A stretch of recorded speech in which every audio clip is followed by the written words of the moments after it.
गई केवट भैया नैया ले आओ, पार जाना है। और मांगने का उत्तर आना चाहिए, या तो हाँ या तो ना। उत्तर अलग ही आ रहा है। कह रहा महाराज मैं आपका मर्म जानता हूं। और किसके बारे में कह रहा मर्म जानने की बात? विधि हर शंभु नचाव निहारे, तेहु न जानी मर्म तुम्हारे। विधाता भी जिनका मर्म नहीं जानता उनको कह रहा मर्म जानते। और तो और प्रतिपल प्रतिक्षण लखनलाल जी राम जी के साथ रहते हैं, तब भी कहते हैं महाराज लक्ष्मण यह मर्म न जाना, जो कुछ चरित्र रचा भगवाना। इसके बावजूद भी नहीं राम जी का मर्म जान पाई। केवट कह रहा है मर्म जानते हैं। राम जी ने पूछा केवट भैया कौन सा मर्म जानते हो? सरकार आपके चरण रज में जादू है। जादू कैसा है? तो महाराज छूने से पत्थर की शिला नारी बन गई। जय हो। और सरकार ये तो काठ की है, और पानी में डूबी डूबी इतनी कोमल हो गई कि इस पे तो छोटा सा कण भी लग जाएगा तो ये नारी बन जाएगी। सरकार नारी बन जाए तो मेरे घर में और विवाद हो जाएगा। आपके चरण रज से जो नारी बनती है वो मुनि की पत्नी बनती है, और मुनि की पत्नी बनेगी महाराज तो हमारे घर में दो चूल्हे होंगे। एक तो केवटायन है मेरी पहले से, और मुनि पत्नी होगी तो कहेगी हम इनके साथ नहीं पाएंगे, तो दो चूल्हे हो जाएंगे। और कमाई का साधन है केवल यही प्रतिपालू सब परिवार। खर्चा हो जाएगा दुगना, आमदनी हो जाएगी खत्म। सरकार ऐसा कहते हैं सब लोग, जादू भरी पद रज है तुम्हारी। इस पद रज का स्पर्श हुआ तब मौन शिला भई सुंदर नारी। इस पद का स्पर्श हुआ तब मौन शिला बनी सुंदर नारी। नैया बनेगी घर नारी तो, नैया बनेगी घर नारी तो, मुझ निर्धन पर होगा संकट भारी। एक नारी की काठिन पालन कैसे मैं पालूंगा दो नारी। कैसे नारी का कठिन पालन कैसे मैं पालूंगा दो नारी। कैसे मैं पालूंगा दो नारी। सरकार एक को तो पालना, एक की मांग ऐसी भरी है कि मांग पूरी नहीं हो रही। सरकार दो दो को पालना पड़ेगा तो कैसे बनेगा? और नाथ आप ये मत समझिएगा मैं नौका के अलावा और कुछ भी जानता हूं। बस मैं एक ही काम जानता हूं, नैया चला कर। ऐसा तो नहीं कि मैं वेद जानता हूं कि वेद पढ़ाने लगूंगा, यज्ञ कराने लगूंगा। अरे पात भर सारी सकल सुत वारे वारे। पात भर सारी सकल सुत वारे वारे। केवटा की जात कछु वेद ना पढ़ाई। केवटा की जात कछु वेद ना पढ़ाई हो। सब पर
महाराज आपसे साफ साफ बता दें, पैर धुल करके जाने दूंगा, बिना पैर धुले गंगा जी में इस नौका में विराजमान नहीं कर सकता। लखन लाल जी ने कहा सरकार देखिए, अभी अभी सुमंत जी को भेज रहे थे तो बरबस राम सुमंत पठाए, जबरदस्ती भेजना पड़ा। आपके भक्त ही बड़े विचित्र हैं, भगवान की मानते ही नहीं है। एक जा नहीं रहे थे, एक आ नहीं रहे। राम जी ने कहा लखन लाल जी, बात जब ये यात्रा शुरू हुई ना, हम तभी समझ गए थे गड़बड़ है। क्या गड़बड़ है? अरे हमने तुमको मना किया, तुम नहीं माने। मैंने किशोरी जी को मना किया, किशोरी जी नहीं मानी। मैं समझ गया यात्रा ही मनाही से शुरू हो गई तो जितने भक्त मिलेंगे ना मानने वाले मिलेंगे, मनाने वाले मिलेंगे, अपनी चलाएंगे। केवट ने कहा सरकार क्या सोच रहे हैं? नाथ यही प्रतिपालन सभी परिवार। नाथ एक ही उपाय है, जो प्रभु पार अवसगा चाहूं, मोही पद पदुम पखारन कहो। अब एक बात बताइए, आप किसी के घर आप जाते हैं तो आप क्या कहते हैं? भैया जाओ परात में पानी ले आओ, लोटा ले आओ, हमारे गोड़ धुल लो। अरे उसकी श्रद्धा है तो धुलता है, नहीं तो ऐसे ऐसे लोग पैर भी नहीं छूते महाराज। पैर छूने में भी लगता छोटे हो जाएंगे हम। घाटा ना छूने वाले का है, जिसका छूते हैं उसका नुकसान है, जिसका क्योंकि उसके किए हुए तप का दान जा रहा है। जो छूता है पैर, उसमें महाराज चार चीजें बढ़ती हैं। कहे महाराज चत्वारी वर्धन्ते आयु विद्या यशो बला। आयु बढ़ जाती है, यश बढ़ जाता, बल बढ़ जाता, कीर्ति बढ़ जाती है। अब यहाँ तो बात उल्टी हो रही, कि कहा जा रहा है पैर नहीं छू रहे तो छुओ, अरे धुल नहीं रहे तो धुलो। आप कहिए मुझसे कि मोही पद पदुम पखारन कहो, पखारिए रंग। राम जी ने कहा ये तो बड़ा विचित्र बात हो गई। अरे इसको धुलना है, ये तो ले आए और धुल ले। ये तो कह रहा नहीं नहीं कहो। तब तक राम जी शांत हैं तो केवट भैया फिर बोल पड़े, पद कमल धोई चढ़ाई, नाथ ना नाथ उतराई चढ़ो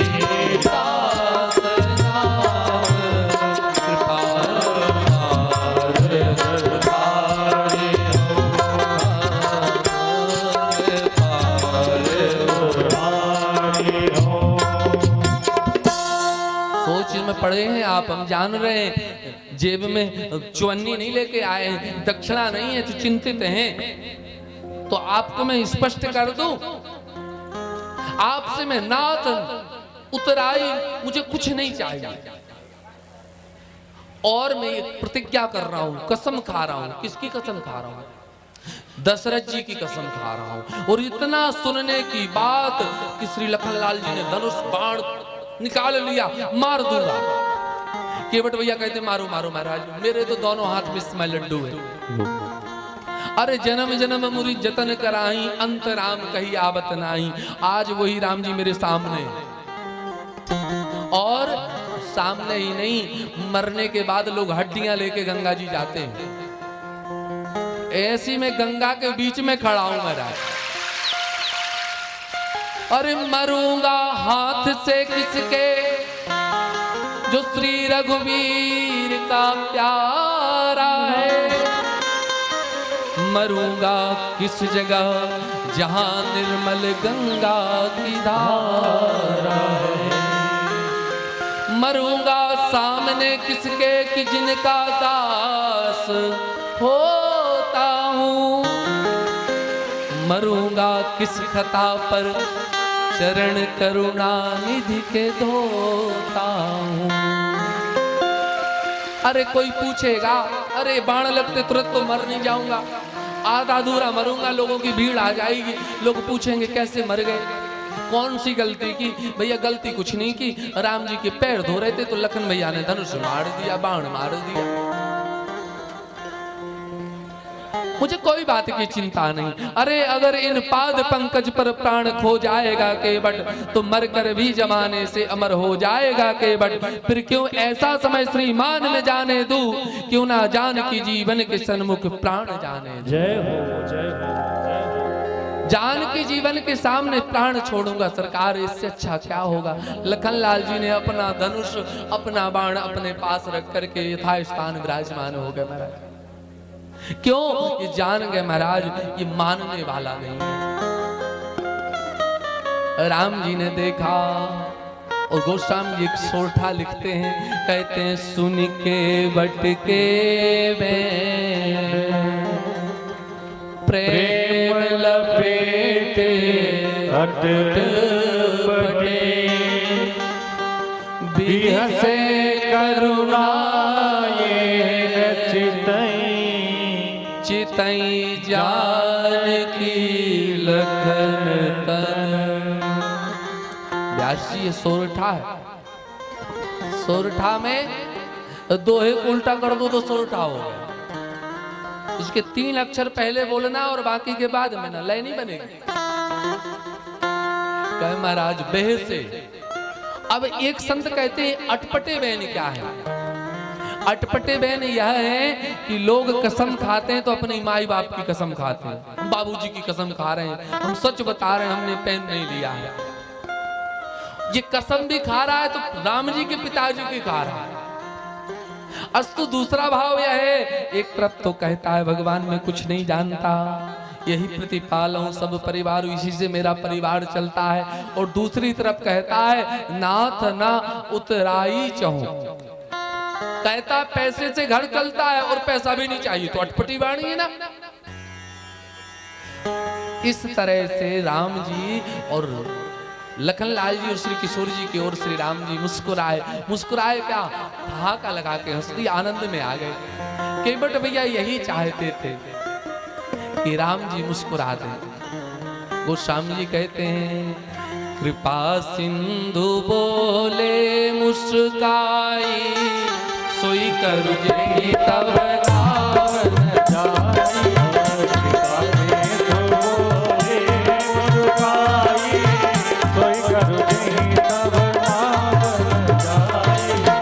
देखी आनु जल पाय पठारू, देखी आनु जल पाय पठारू। होत विलंब उतारई होत विलंब उतारई पारो।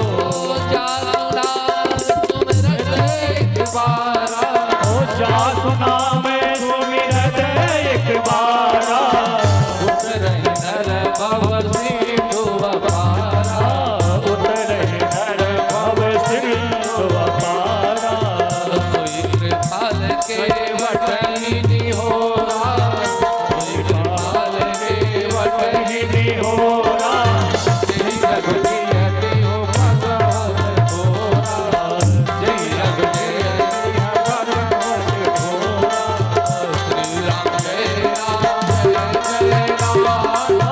श्री राम जय राम जय जय राम। श्री राम जय राम जय जय राम। श्री राम जय राम जय जय राम। श्री राम जय राम जय जय राम। श्री राम जय राम जय जय राम। श्री राम जय राम जय जय राम। श्री राम जय राम जय जय राम। श्री राम जय राम जय जय राम। कृपा सिंधु बोले मुस्काई। केवट भैया जैसे तुम्हारी ना हो जाए वैसा काम करिए। केवट भैया ने कहा सरकार ऐसे काम नहीं चलेगा, साफ साफ कहिए। अरे बात छोटी है सिर को हिला दीजिए। सरकार छोटी सी बात है, बहुत बड़ी बात नहीं है।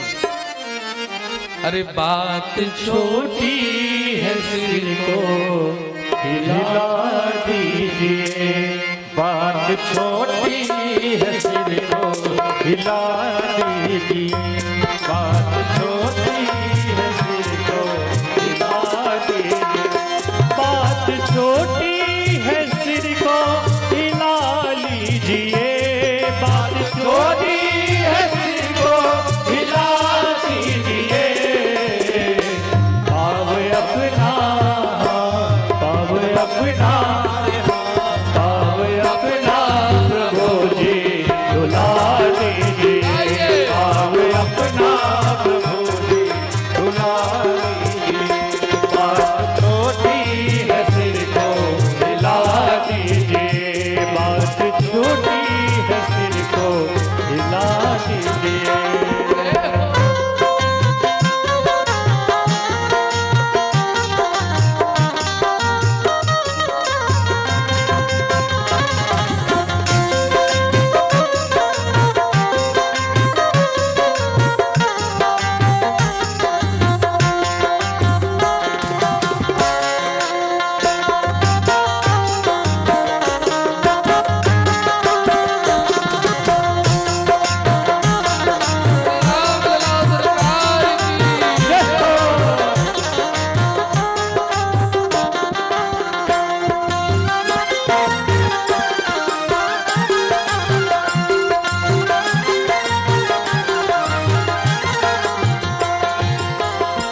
हम हैं अनपढ़ी कोई भूल हो ही गई, हम हैं अनपढ़ी कोई भूल हो ही गई, हम हैं अनपढ़ी कोई भूल हो ही गई, हम हैं अनपढ़ी कोई भूल हो ही गई, आप मालिक हैं, आप मालिक हैं, आप मालिक हैं, सब कुछ भुला दीजिए, आप मालिक हैं, सब कुछ भुला दीजिए, पाव अपना प्रभु जी भुला दीजिए, पाव अपना प्रभु जी भुला दीजिए, बात छोटी है सिर को हिला दीजिए, बात छोटी है सिर को हिला दीजिए, बात छोटी है सिर को हिला दीजिए,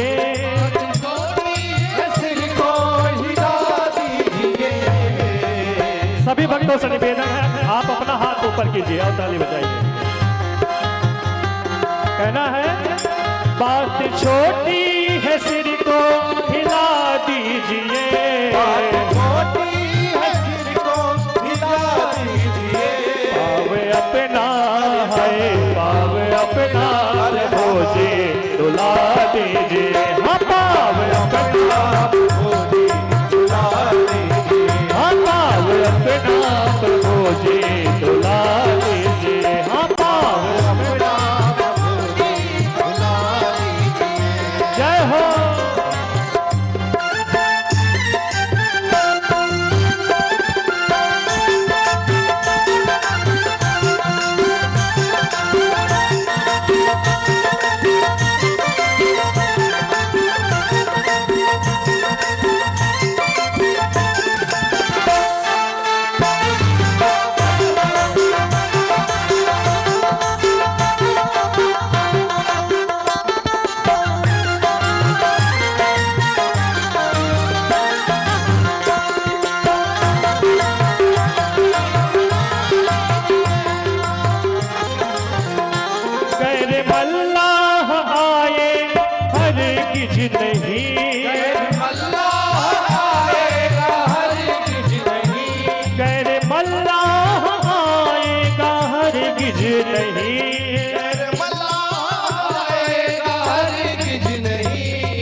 नाम लेकर किसी को, नाम लेकर किसी को बुला दीजिए, हाँ नाम लेकर, हाँ नाम लेकर किसी को बुला दीजिए, हाँ नाम लेकर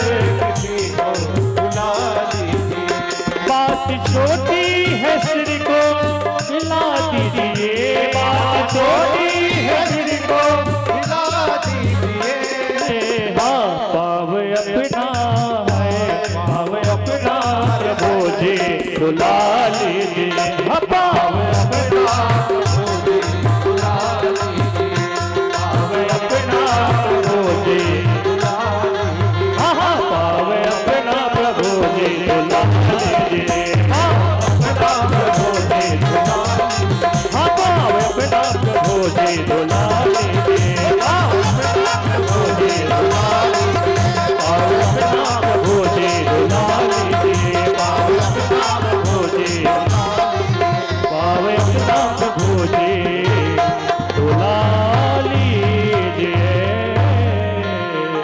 बोले राघव राघवेंद्र सरकार की जय हो। जब केवट भैया नहीं माने तो सरकार कहते हैं बेगी आनी जल पाए पखारू होत उतारहि पार। कौन कह रहा है? जिनका नाम लेके लोग भव सागर तर जाते हैं। केवट कहा सरकार हम आपके मर्म में एक मर्म ये भी जानते हैं कि आपको तारना आता है, तैरना नहीं आता। तो तैर के तो आप पहाड़ जाने से रहे। राम जी ने कहा भैया तो जल्दी से लाओ चलो और पांव धुलवा लो, धुल दो तो मेरा। राघव जी का जैसे आयुष पाया तो कठोता भर ले आया हुआ। अब ध्यान दीजिएगा, केवट भैया कठोता लेके आए, कठोती लेके नहीं आए। पहला कठोता लाने का भाव यह है कि सरकार ये लकड़ी का पात्र है, यदि इसमें कुछ चमत्कार होना होगा तो इसी में हो जाएगा। दूसरा भाव, कठौती लाएंगे तो स्त्री बनेगा, कठौता लाएंगे तो पुरुष बनेगा। और यदि ये पुरुष बन भी गया महाराज तो सरकार में केवट सेठ हो जाएगा, उससे नौका चलवाएगा और महाराज इसके तो ठाट बाट हो जाएगा।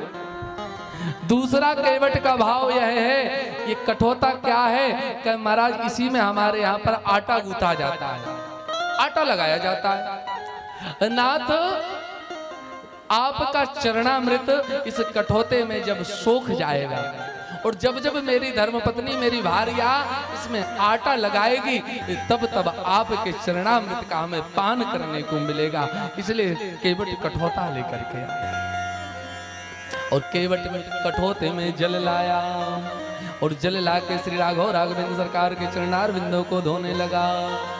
अति आनंद उमगी अनुरागा, अति आनंद उमगी अनुरागा, शरण सरोज पखार लागा, ओ चरण सरोज पखार लागा।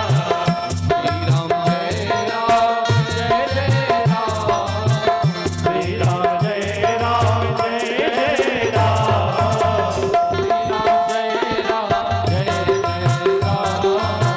श्री राम जय राम जय राम, श्री राम जय राम जय जय राम, श्री राम जय राम जय जय राम। अति आनंद, आनंद के साथ बोल रहा है। अब आनंद के साथ कोई काम होता है तो फिर जैसे आज कथा हो रही है ना, ये आनंद के साथ हो रही है। और दिन कैसी होती है कि आनंद तो होता है मगर उसमें थोड़ी कमी होती है। अभी तक तो एक एक कप चाय हो गई होती रूम पर जाकर। जब आनंद आता है तो समय नहीं जाना जाता। बहुत देर तक धुलता रहा। राम जी एक पैर पे खड़े हैं, तो दूसरा पैर केवट भैया कठौते में रखे हैं, तो महाराज पैर दर्द होने लगा। राम जी ने कहा केवट भैया बहुत विलंब कर रहे हैं, बहुत समय ले रहे हैं। सरकार आपके पैरों में जो रेखाएं, रेखाओं के बीच में छोटे छोटे रज के कण छिपे हुए हैं, सरकार उन कणों को निकालना पड़ेगा। क्यों? गौतम ये तारण अधम उदाहरण है, प्रेम से पगों को पखारन मोह दीजिए। धोए चरण को बिनु पहुंचे धरणी में धरो नहीं, लागी रज फेर भ्रम दुगुन ना कीजिए।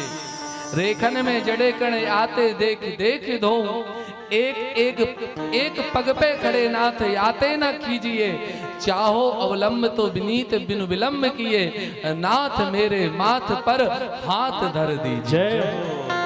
आप एक पैर पे खड़े हैं तो थक गए, और थक गए हैं तो आपको सहारे की जरूरत है, और सहारा लेना है तो मेरे माथे पर हाथ रख दीजिए सरकार, आपको सहारा मिल जाएगा। और केवट आज तक अनाथ था तो आप जैसा रघुनाथ पा जाएगा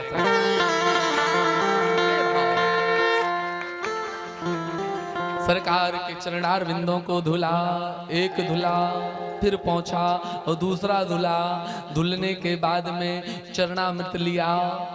कल महाराज तब तक पूरा सिंगबेरपुर लाइन में लग गया, क्यों चरणामृत सबको चाहिए। आज गंगा जी भी केवट भैया से अति प्रसन्न है, जब से भगवान से बिछड़ी हैं, आज भगवान के चरण मिले महाराज। और केवट भैया ने गंगा को, बिछड़ी हुई गंगा को राम के चरणों से मिला दिया। केवट भैया ने कहा सरकार कठोता छोटा है, चरणामृत कम था, भीड़ ज्यादा है, थोड़ा थोड़ा देने में खत्म हो गया, फिर से धुलवाई। और ऐसा बारी बारी से आकर के महाराज धुलाता है और सबको पिलाता है। और पिलाने के बाद में महाराज कहते हैं पद पखार जल पान करी, आप सहित परिवार,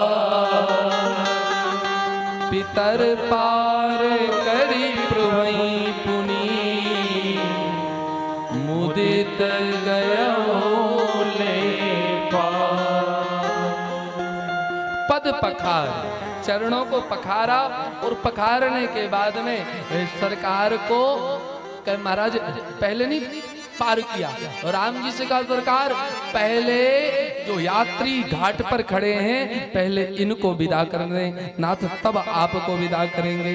राम जी ने कहा कोई तो दिख नहीं रहा। कि सरकार आपको दिख गए होते तो अभी तक रह गए होते, अभी तक तो तर गए होते। अरे हमारे पितृदेव हैं, तो पितरों को भी महाराज तर्पण दिया। देखो एक बात कहें आपसे, आज की संतान में महाराज 21वीं सदी में एक सबसे बड़ी विडंबना क्या है कि महाराज ये कहते हैं इस 21वीं सदी में बताओ पितृपक्ष में पितरों को पानी देते हो, ये करते हो, वो करते हो। केवट पढ़ा लिखा नहीं है, परंतु बिना पढ़ा लिखा व्यक्ति अपने पितरों का सम्मान कर रहा है। महाराज इस बात से एक सीख लीजिए जीवन में, जब भी कभी पितृपक्ष आए तो पितरों के निमित्तार्थ कुछ ना कुछ अंशदान दीजिए। क्यों? आज रक्त के संबंधों में पहले जैसा अर्थ नहीं, तर्पण भी मिल जाए ऐसी भी कोई शर्त नहीं। पितरों को पार करके केवट भैया नैया में राम जी को लेके जा रहे हैं और गंगा मैया भी आनंद में है। तो केवट भैया कहते हैं अरे मेरी नैया में लक्ष्मण राम, गंगा मैया धीरे बहो, मेरी नैया में लक्ष्मण राम, गंगा मैया धीरे बहो, मेरी नैया में लक्ष्मण राम, गंगा मैया धीरे बहो, मेरी नैया में लक्ष्मण राम, गंगा मैया धीरे बहो, धीरे बहो मैया, धीरे बहो, धीरे बहो मैया।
गंगा मैया धीरे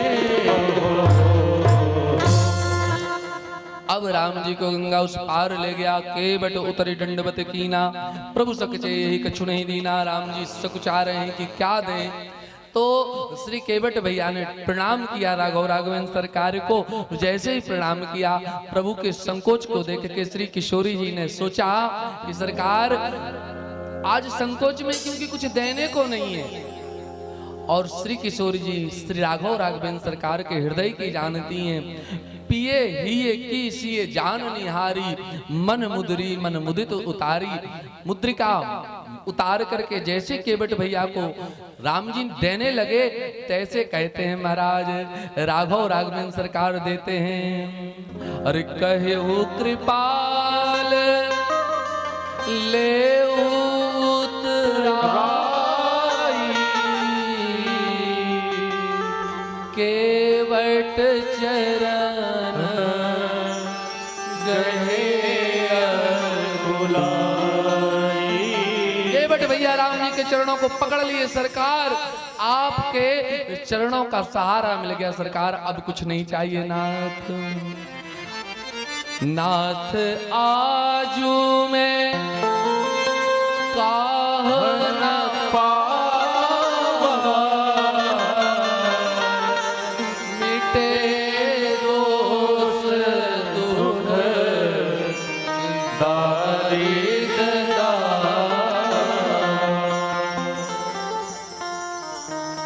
सरकार अब कुछ नहीं चाहिए, जो मिल गया नाथ वो बहुत है। अब कछु नाथ न चाहिए मोरे, दीन दयाल अनुग्रह तोरे। सरकार अभी तक मेरे सारे नवग्रह खराब थे, मगर आपने अपना अनुग्रह कर दिया, इस केवट का सारा नवग्रह ठीक हो गया प्रभु। अब आपसे कुछ नहीं चाहिए। बहुत कहे सरकार। केवट भैया कहते फिरती बार मोहि जो देवा, सो प्रसाद में सिर धरि लेवा।